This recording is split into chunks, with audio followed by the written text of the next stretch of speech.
क्या भाई इन्होंने हर दिन शराब बिकेगी। ये है अरविंद केजरीवाल जी की सोच।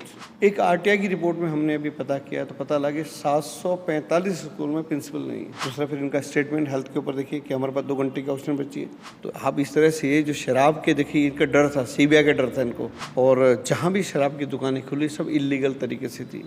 नमस्कार, आप देख रहे हैं महाखबर। मैं सुधाकर सिंह। दिल्ली में जिस तरीके से सरकार चल रही है और सरकार पर लगातार, सरकार की नीतियों पर लगातार भाजपा के लोग हमलावर हैं, उनकी शराब नीति को लेकर के भी भाजपा लगातार हमलावर थी। उसी संदर्भ में पूर्वी दिल्ली के जिलाध्यक्ष हमारे साथ मौजूद हैं, विनोद बछेती जी। एक लंबा संघर्ष रहा और इनके भी, चूँकि अगर ज़िले की बात करें तो ज़िले में भी कई सारी दुकानें थीं जिसको लेकर के ये लगातार संघर्षशील रहे और ये चाहते थे कि शराब के ठेके हर घर खुल रहे हैं जो बंद हों।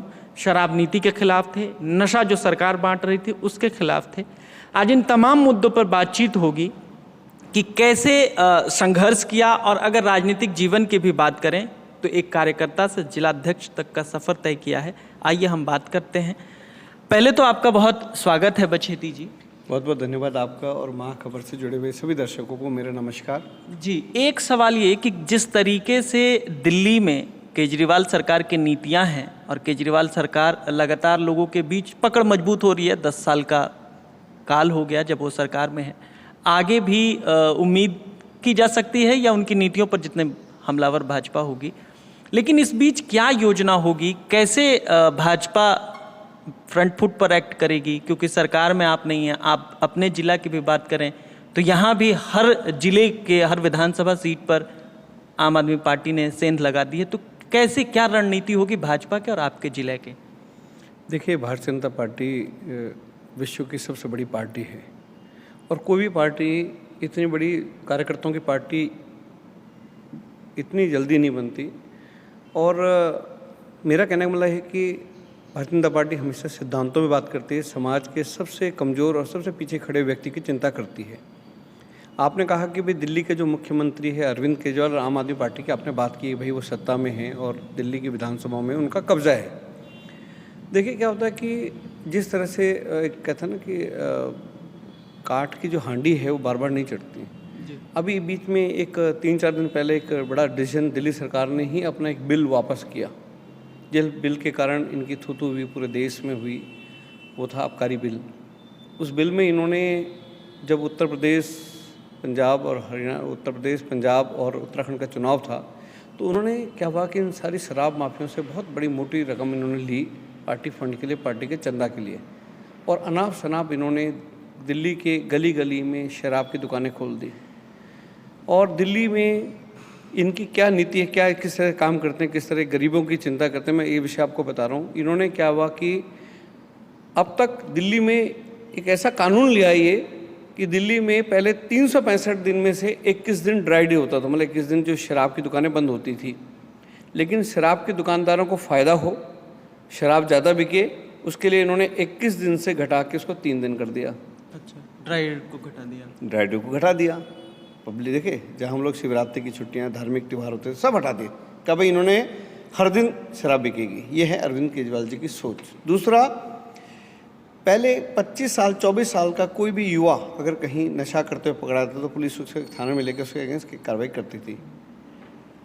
युवा ज़्यादा से ज़्यादा शराब का सेवन करे, शराब ज़्यादा बिके, शराब कंपनी को फ़ायदा हो, उसके लिए इन्होंने क्या किया कि वो उम्र 25 से 21 कर दी। तीसरा, पहले दिल्ली में 10 साढ़े 10 बजे का किसी भी रेस्टोरेंट, होटल, क्लब, बार, बैंकेट में शराब नहीं परोसी जाती थी। लेकिन वो इन्होंने दिल्ली विधानसभा में एक स्पेशल बिल लाए और उस बिल के माध्यम से उन्होंने कहा कि अब दिल्ली में जितने भी 5 सितारा होटल्स हैं, सवेरे के 3 बजे तक शराब परोसी जाएगी। चौथा, दिल्ली में महिलाओं के लिए पिंक ठेके खोल दिए गए। ये इन्होंने इस तरह की नीति इन्होंने दिल्ली की जनता के लिए, क्या बताइए कि इस नशे से कभी किसी का परिवार बनाया क्या, कितने परिवार बर्बाद हो गए। दूसरा, आए दिन दिल्ली में रोड एक्सीडेंट कितने बढ़ गए, आप देखिए रोड थे ना, आज देखिए कि आए दिन कोई किसी को गाड़ी चलाता है, बाइक हो गया तो सब नशे में कारण है।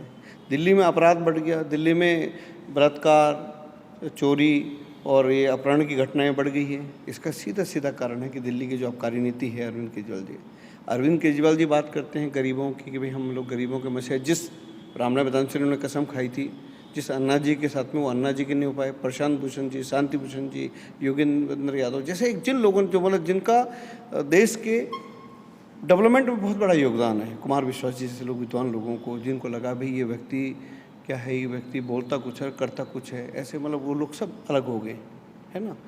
और दिल्ली में मैं शिक्षा की बात आपको करता हूँ सुधाकर जी, ये बताइए कि दिल्ली में 1126 स्कूल दिल्ली सरकार के स्कूल है।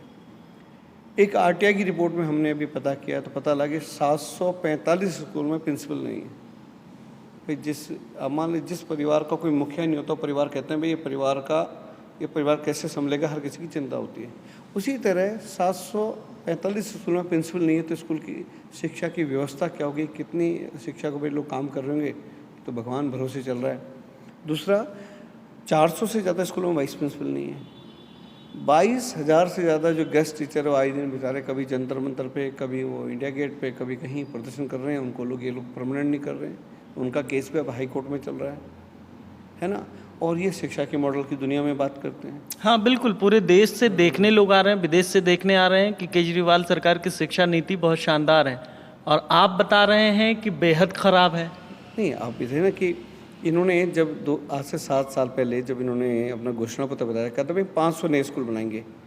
आप आरटीआई लगाएं, आप देखिए, आप आरटीआई लगा के देख लीजिए कि एक नया स्कूल बनाया हो। इन्होंने 15-16 स्कूलों की फ्रंट की टाइल चेंज करी है, कुछ स्विमिंग पूल बनाए हैं, कुछ इस तरह इन्होंने रेनोवेट किया है, लेकिन एक नया स्कूल नहीं बनाया। इससे बड़ा झूठ क्या हो सकता है। अस्पताल देखिए, कोरोना की दूसरी लहर पिछले साल 2021 में अप्रैल के महीने में जब पीक पे था कोरोना, सबसे ज़्यादा अगर मृत्यु कहीं हुई तो वो दिल्ली में हुई। ऑक्सीजन के लिए हाहाकार मच गया। धन्यवाद है देश के प्रधानमंत्री मोदी जी का, जो हमारे बड़े अस्पताल जैसे अपोलो है, सॉरी जो हमारा एम्स हो गया, सफदरजंग हॉस्पिटल हो गया, आरएमएल हो गया, जहाँ व्यवस्था सुधी, देश की आर्मी लगानी पड़ी, है ना। ये क्या नाम उसका, डीआरडीओ ने अपने बड़े बड़े अस्पताल बनाया, आपको पता, छतरपुर में बना, एयरपोर्ट के पास बना, तब जाके व्यवस्था सुधरी। ये तो दिल्ली तो इन्होंने बिल्कुल मतलब इस तरह से बिल्कुल इन्होंने दिल्ली को तो बिल्कुल कितना नुकसान हो गया। दूसरा, फिर इनका स्टेटमेंट हेल्थ के ऊपर देखिए कि हमारे पास 2 घंटे की ऑक्सीजन बची है। जो बेचारा बड़े, देखो हेल्थ में तो बड़ी उम्मीदें होती है ना, जब हम किसी अस्पताल से किसी मिलने जाते हैं किसी मरीज से, तो ये कहते हैं भाई कि आप चिंता मत करो, ठीक हो जाओगे। तो इनका स्टेटमेंट पूरा वो तो कहते हैं कि उस दौरान भी भाजपा के चाहे प्रधानमंत्री हों चाहे भाजपा के जो नेता हों उनको कॉपरेट नहीं कर रहे थे, ये लगातार चलता रहा। तो इस पे तो उन्होंने सीधा आक्षेप लगाया कि भाजपा के लोग नहीं चाहते कि ऑक्सीजन मिले और ऐसी कोई स्थिति। देखिए, जिनके घरों में जो नुकसान हुआ, जिनके घर में मृत्यु हुई, वो मृत्यु कभी ये नहीं देखते भाई इस पार्टी का व्यक्ति में परिवार में ज़्यादा नुकसान हुआ, इसमें कम हुआ। तो मृत्यु तो देखिए, नुकसान तो किसी भी आम जनमानस का हो सकता था। तो उसमें तो पूरा मैं कहता हूँ कि जिस तरह से ऑक्सीजन की स्पेशल जितनी ऑक्सीजन, देखो इन्होंने हाहाकार ऐसे मचा दी, हपड़ा थपड़ी कर दी, मीडिया में बयानबाजी ये चीज़ें कर दी। जो पंजाब को ऑक्सीजन जानी चाहिए, जो उत्तराखंड को जानी चाहिए, जो उत्तर प्रदेश जानी चाहिए, वो रोकी गई। वहाँ की ऑक्सीजन रोक के दिल्ली में की गई। इन्होंने कहीं गुना ज़्यादा ऑक्सीजन दिल्ली में मंगा दी, ये भी इनकी लापरवाही है। और जिस तरह की बयानबाजियाँ दुनिया में ये जो शिक्षा, स्वास्थ्य और बात करते हैं, आप पानी की बात करिए, देखिए पानी का जो इनका बहुत बड़ा जल बोर्ड का घोटाला, जो जल बोर्ड हमेशा प्रॉफिट में रहता था, मतलब वो 5,500 करोड़ रुपए घोटाले में हमेशा, शीला जी के टाइम पे अगर आप पुरानी रिपोर्टें आप देखें तो 500 करोड़ में हमेशा जल बोर्ड प्रॉफिट में रहता था। आज वो जल बोर्ड 46,000 करोड़ से ज़्यादा घाटे में चल रहा है, मतलब 52,000 करोड़ घाटे में चल रहा है। क्यों जा रहा है? और आपको याद होगा कि हमने एक बहुत बड़े हमने प्रदर्शन भी किया था, भारतीय जनता पार्टी, हमारे आदेश गुप्ता जी हमारे प्रदेश अध्यक्ष, उनके नेतृत्व में हमने प्रदर्शन किया था कि भाई जो 46,000 करोड़ जल बोर्ड का घोटाला था, जानते हैं वो घोटाला क्या था? इन्होंने दिल्ली की 1799 कॉलोनियों में कहा कि भाई हर कॉलोनी में नल के थ्रू, घर में नल के थ्रू जल जाएगा, और वो भी गंगा जल जाएगा। और इन्होंने करीबन मेरे ख्याल 46,000 करोड़ रुपया दिल्ली सरकार ने दिल्ली जल बोर्ड को दिया। जब आरटीआई रिपोर्ट आई तो उस आरटीआई रिपोर्ट में पता चला कि भैया 400 कुछ कॉलोनियों में ही मतलब पाइप डले हैं और ऐसे ही बाकी में नहीं हुआ, लेकिन पैसा सारा खर्चा। तो 26,000 करोड़ का एक, आपको याद होगा, भारतीय जनता पार्टी दिल्ली प्रदेश के, हमारे सभी दिल्ली प्रदेश के नेताओं ने, सभी जिले के लोगों ने एक बड़ा प्रदर्शन किया, वो भी एक बहुत बड़ा घोटाला है। जिस तरह शराब के घोटाले में इनके बहुत सारे लोग अंदर जाएंगे, उसी तरह जल बोर्ड का घोटाला है। तो शराब के घोटाले में जो लोग अंदर जाने की बात हुई, सीबीआई की भी जांच चल रही है, लेकिन अब तो वो वापस हो गया। वो कानून ही जो था आबकारी नीति का, वो तो वापस हो गया, पुराने ढर्रे पर आ गई है सरकार। बिल्कुल, बहुत अच्छा सुधाकर जी आपने कहा कि कानून वापस हुआ। क्या जरूरत पड़ी इसका कानून को वापस लेने की? वो कह रहे हैं कि भाजपा के लोग परेशान करना चाह रहे हैं, केजरीवाल भगत सिंह की औलाद हैं, उनको जेल भिजवाना चाहते हैं, इसलिए जब उनको जेल जाने से डर नहीं लगता है। तो सुधाकर जी, भगत सिंह जी ने कभी कहा कि युवाओं को, जो भगत सिंह जी हमेशा युवाओं की पैरवी करते थे, जिनके देश जब वो आंदोलन करते थे तो पूरा देश का युवा उनके साथ होता था, उन्होंने कभी शराब कहा कि भाई युवाओं को शराब में आप करिए? तो आप इस तरह से जो शराब के, देखिए इनका डर था, सीबीआई का डर था इनको। हाँ, वो कह रहे हैं कि सिसोदिया जी को जेल भेजने के लिए ये सीबीआई की जांच कराई जा रही है, क्योंकि वो लोग दिल्ली सरकार में अच्छा कर रहे हैं। अगर आपकी आबकारी नीति बहुत अच्छी है तो आप वापस क्यों ले रहे हो? इसका मतलब कहीं ना कहीं गड़बड़ तो है। आप किसी न किसी मामले में आप कहीं ना कहीं आ रहे हो। आप इसका मतलब आपने कहीं चोरी है, जो चोरी आपकी पकड़ी गई है, उसके वजह आपने आबकारी नीति वापस ली। ये तो देखिए, इसके ऊपर तो होगा। दूसरा, स्कूलों की मैं बात करता हूँ सुधाकर जी। आपके पूर्वी जिला में कितनी शराब की दुकानें हमारे यहाँ देखिए 24 शराब की दुकानें थी, और जहाँ भी शराब की दुकानें खुली सब इलीगल तरीके से थी। मतलब बिल्डिंग में अनाप शनाप में जितना एरिया स्क्वायर फीट उसके लिए चाहिए था, स्क्वायर फीट था नहीं। पैसे ले करके जहाँ मर्जी शराब की दुकानें खोल दी गई। ये तय सुप्रीम कोर्ट की जो गाइडलाइन थी, उस गाइडलाइन में ये था कि भाई कि स्कूल से इतना किलोमीटर, इतना डिस्टेंस होना चाहिए, मंदिर, मस्जिद, गुरुद्वारा, जो अपने धार्मिक स्थल है उनसे रेजिडेंशियल एरिया नहीं होना चाहिए। लेकिन जो शराब की दुकानें खुली है, पता लगा ऊपर तो रेजिडेंशियल मकान है, नीचे शराब की दुकान है, पड़ोस में स्टेशनरी की दुकान है, पड़ोस में कोई और दवाई की दुकान है, वहाँ पे शराब की दुकान है। तो वातावरण तो बहुत ज़्यादा ख़राब हुआ। मैंने आपको कहा कि छेड़छाड़ की घटनाएँ, मर्डर की हत्याएँ, चोरी डकैती, ये कहीं गुना ज़्यादा बढ़ने का कारण ये हुआ कि इन्होंने गली गली में शराब की दुकानें खोल दी। ठीक है, लेकिन उस नीति को भी 2 महीने के लिए एक्सटेंशन मिला है शराब की दुकानों को।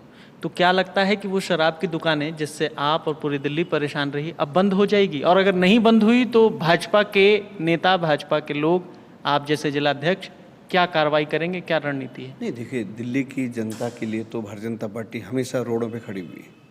चाहे पानी की समस्या हो, चाहे बिजली की समस्या हो, चाहे शिक्षा की समस्या हो, चाहे वो कोरोना काल में जो दिल्ली में इन्होंने अपराध, उसके विरोध में हमेशा हमने इनका विरोध किया है। दिल्ली में एमसीडी में देखिए इतने स्कूल्स है, हेल्थ, प्राइमरी हेल्थ आज एमसीडी के पास है, प्राइमरी एजुकेशन आज एमसीडी के पास है, दिल्ली की साफ़ सफाई सारी एमसीडी के पास है। इन्होंने पिछले 7 साल में 13,000 करोड़ रुपए से जो दिल्ली में टैक्स इकट्ठा होता है, जो दिल्ली एमसीडी का हिस्सेदारी थी, अरविंद केजरीवाल जी ने हिस्सेदारी रोक रखी है, जिससे 4-4, 5-5 महीने से टीचरों को, डॉक्टरों को, सफाई कर्मचारियों को, जो हमारी जितने भी हमारे स्कूल्स हैं प्राइमरी स्कूल एमसीडी के, वो हो गए, जितने हमारी धर्मशालाएँ हैं, जितने ये नाली खरंजे उनके मेंटेनेंस है, बहुत दिक्कतें आ रही हैं। एमसीडी के कर्मचारियों का, एमसीडी के जुड़े हुए विभाग से सभी लोगों का और उन सफाई कर्मचारियों को हम लोग धन्यवाद देना चाहते हैं कि 4-4, 5-5 महीने की तनख्वाह न मिलने के कारण भी बेचारे दिन रात रोड पे काम कर रहे हैं। देखिए, कोरोना की पहली लहर में सबसे ज़्यादा जो जब लोग बिल्कुल कंप्लीट लॉकडाउन था, तो देखिए रोड, हमारे घरों के बाहर जो हमारा सफाई कर्मचारी रोज़ आता था, अपने परिवार को बिल्कुल वो मतलब रिस्क में डाल करके वो आता था। लेकिन उसके एवज में दिल्ली के मुख्यमंत्री ने क्या किया, उनको क्या सम्मान दिया कि 5-5 महीने की उनकी तनख्वाहें रोक दी। ठीक है, एक सवाल अब ये कि आप उत्तराखंड से आते हैं, आपने जीवन भाजपा में कार्यकर्ता के तौर पर शुरू किया था और आज पूर्वी जिला के जिलाध्यक्ष हैं, और पूरी दिल्ली में बिहार के बाद कोई दूसरी कम्युनिटी है जो सबसे ज़्यादा है, तो वो है उत्तराखंडी। तो आपके होने से उत्तराखंडियों का कितनी आवाज़ यहाँ बुलंद की जाएगी, उनके जो हक, अधिकार, हकूक़ हैं, कितने सुरक्षित और संरक्षित हैं, क्या है? देखिए, मैं उत्तराखंड से हूँ, और उत्तराखंड का, चाहे उत्तराखंड में हो चाहे दिल्ली में, करीबन जो दिल्ली की 2.5 करोड़ से ज़्यादा पॉपुलेशन है, मुझे लगता है कि 40-45 लाख से ज़्यादा संख्या दिल्ली में उत्तराखंड के लोगों की है।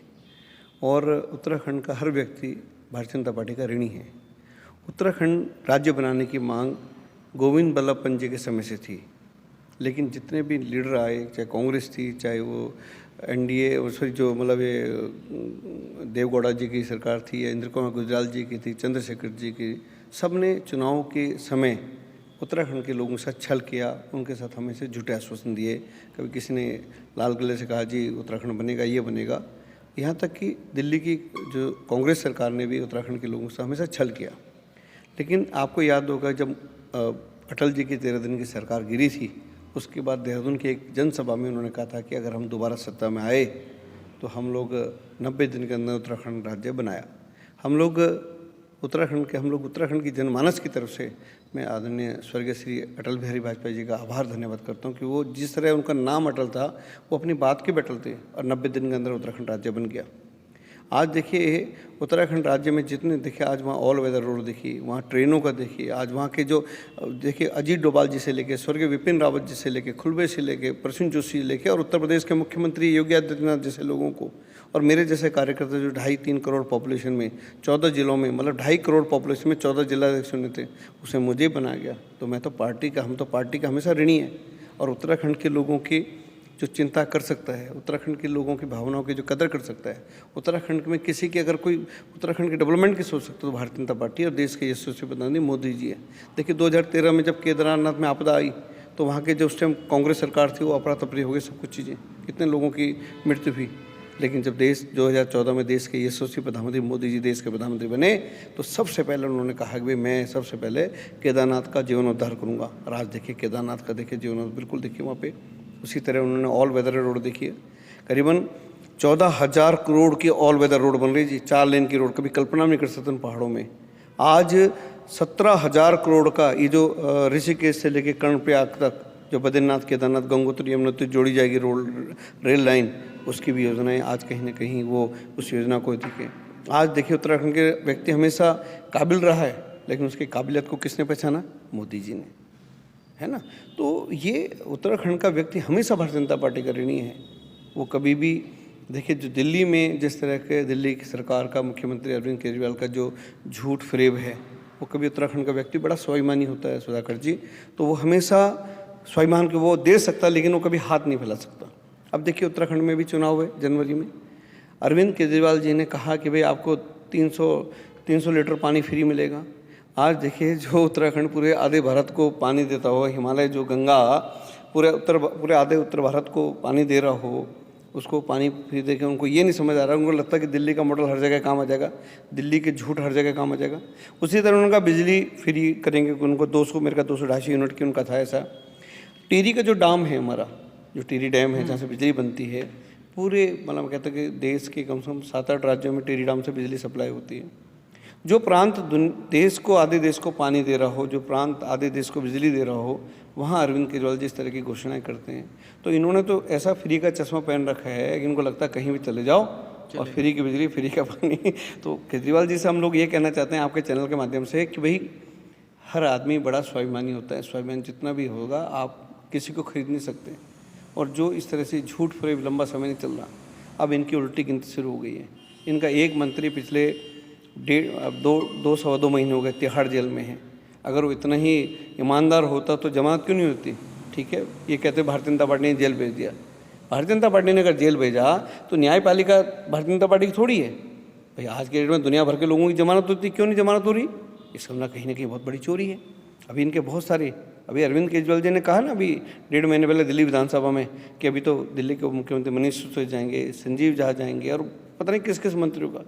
अरविंद केजरीवाल जी ने जितने भी घोटाले किए, बहुत बड़ा मतलब जिनके घोटाले आएंगे, ये घोटालों में ये खुद नहीं करते। एक ऐसा मुख्यमंत्री, आप कल्पना करिए पूरे देश में ऐसा मुख्यमंत्री जिसका अपना कोई विभाग ही नहीं है। अरे आपके पास जब कोई मंत्रालय नहीं है तो आप क्यों मुख्यमंत्री बने हो भाई? आप मनीष सिसोदिया जी को मुख्यमंत्री बना दो। ये बड़ी शर्म की बात है कि एक मुख्यमंत्री ऐसा जिसका कोई विभाग नहीं है, बस वो उस मुख्यमंत्री का एकमात्र काम है कि प्रदेशों में जाके झूठ बोलना, झूठ बोलना, झूठ बोलना। अभी देखिए पंजाब में देखिए जब से इनकी सरकार आई आज दिन कितने सारे वहाँ हत्याएं, मर्डर होने लग गया। आज वहाँ की स्थिति बढ़ जाए, खालिस्तान ने वहाँ सर उठाना शुरू कर दिया है। तो पंजाब के लिए तो बड़ा चिंता का विषय, देश की सुरक्षा के लिए जिस तरह पंजाब में घटनाएं हो रही है वो एक बड़ा चिंता का विषय। ये हमारे साथ जिलाध्यक्ष थे विनोद बछेती जी, पूर्वी जिलाध्यक्ष। बात यह है कि इन्होंने साफ साफ ये केजरीवाल सरकार को चेतावनी दी और साथ साथ यह भी कहा कि आप जहां भी जाते हैं फ्री का जो चश्मा पहन कर जाते हैं उसको उतार दें। उत्तराखंड जैसे स्टेट जो पूरे देश को पानी और बिजली उत्पादन करता है, तमाम जगहों पे बांट रहा है, दे रहा है, उस जगह को भी आप फ्री का चश्मा पहन के जाते हैं तो उसको उतार दीजिए। और आने वाले समय में बहुत सारे अभी विधायक और मंत्री हैं जो जेल जाने की कगार में हैं। खूब खरी खोटी सुनाई है जिलाध्यक्ष विनोद बछेती ने। आप बने रहें महाखबर के साथ। मैं सुधाकर सिंह, धन्यवाद।